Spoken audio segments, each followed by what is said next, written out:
रक्षाबंधन के दिन घर चले आना रे, बहना का प्यार है राखी बंधवाना रे।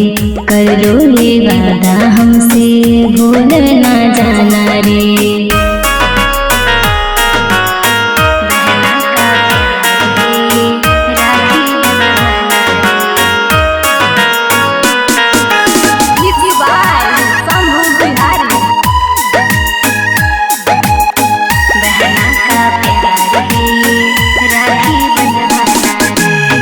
जन्मों जन्म तक साथ निभाऊंगा, करके ये बात मैं तो भूल नहीं पाऊंगा।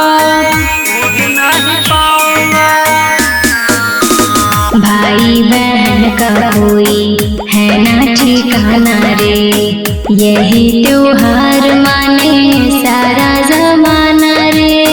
रक्षाबंधन के दिन घर चले आना रे, बहना का प्यार है राखी बंधवाना रे। बहना का प्यार है राखी बंधवाना रे।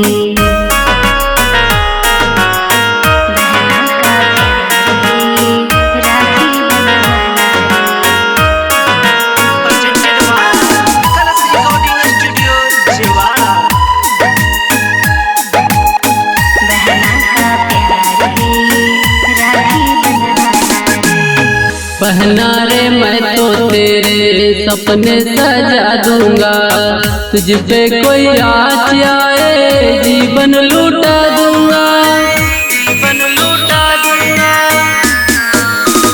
पावन त्योहार तेरे साथ मनाऊंगी, राखी में बांध के तिलक लगाऊंगी।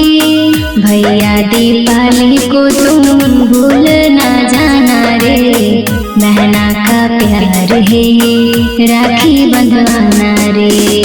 कर लो ये वादा हमसे